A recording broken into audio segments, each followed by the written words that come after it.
Hello, financial fans. Had a reasonably good week. I'm still down for the year. My portfolio for the year 2022 is down 5.9%, so it did go up this week percentage-wise. And the S&P 500 is down 10.9, almost 11%.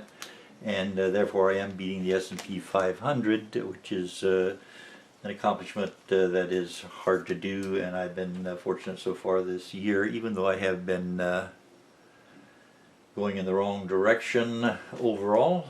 Maybe by the end of the year I'll have some green ink on the portfolio. Sold 3 stocks during this past week. I sold DHT.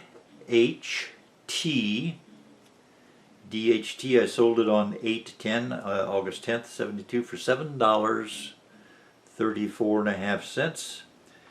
I had bought it on 10/19, October 19th of 2020. I bought it for $5.18 and I sold it for $7.34.5, so I did make a good profit. Each of the stocks I sold this past week I did make a good profit on, and I'm not selling any stocks for just to have a capital loss or anything like that. I'm still following my regular pattern of buys and sells. I sold PGR, sold it on I bought it on February 8th of 21. I bought PGR and I paid $86.80 for it. Sold it on 8/10, August 10th for $120.13. So that was a good money maker. FRO, Frontline, FRO. I sold it 8/11/22. I sold it for what price? I guess $11. Yeah, $11.57. I sold Frontline, FRO. I had bought some of it. I bought on 11/19 of 2020, and some I bought on May 13th of 2021. May 13th, 2021, I paid $7.77 for that.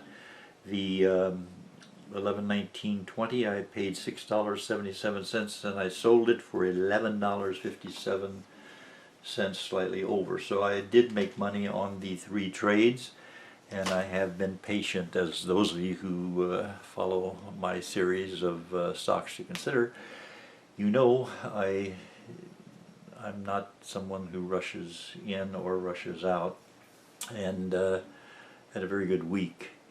We're going to look at some stocks to consider. I'm not a financial advisor. Any money you invest in stocks you can lose. We're going to begin by looking at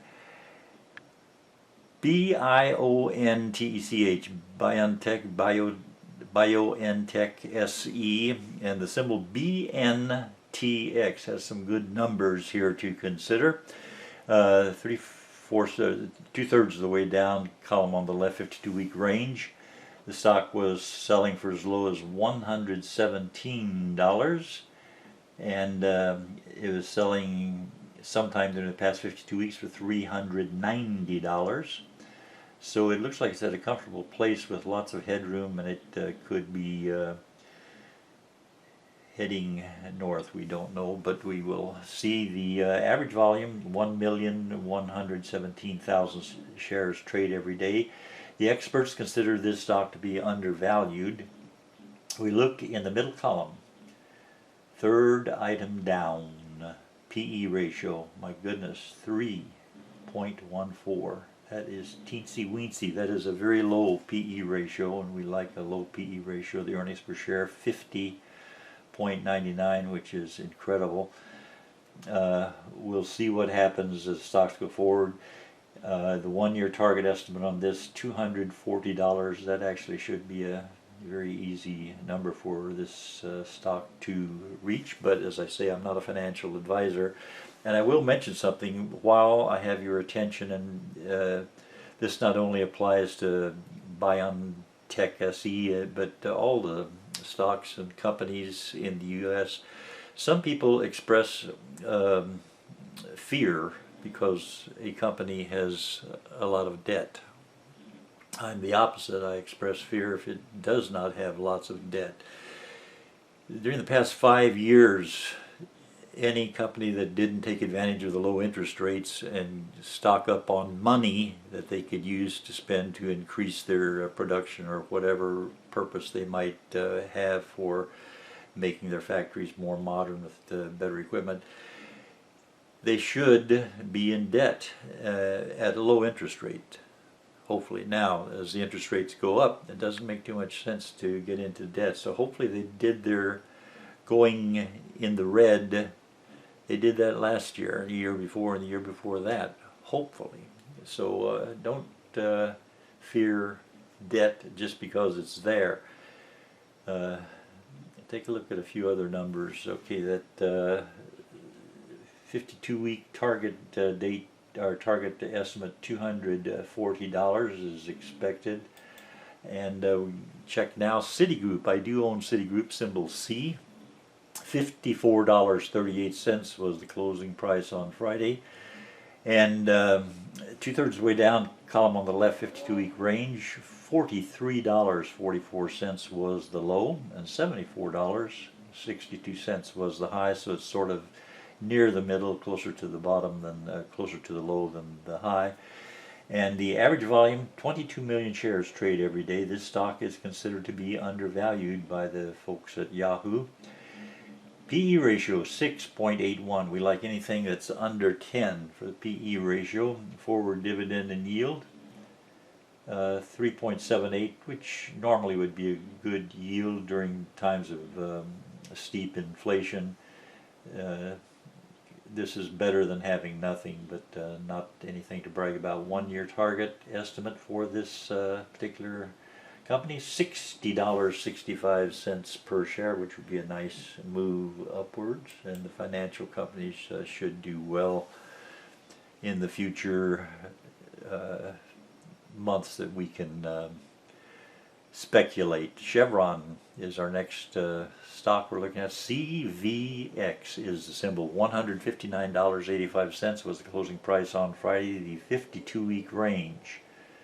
It was as low as $92.86 and as high as $182.40, so it's closer to the high than the low. The average volume, a little over 10 million shares trade every day. This stock is considered to be near fair value. PE ratio 10.66. We'll call that nice because I like the number 10, and it's got a 10 there, just slightly above 10, but not too bad at all. Forward dividend 3.65% is the dividend. And the 1 year target, a very nice $178.32. Now we move on to the last stock, GM, General Motors. They make cars, as you know, and they've been doing it a long time. $39.48 was the closing price on Friday. And it went down after hours to $39.47, so it lost a penny. The 52-week range, $30.33 was the low, $67.21 was the high. So it's got lots of headroom to try to reach where it once was. Average volume, 15 million shares trade every day. This stock, General Motors, is considered to be undervalued. The PE ratio 7.41, I like that. And the 1 year target estimate, $52.16.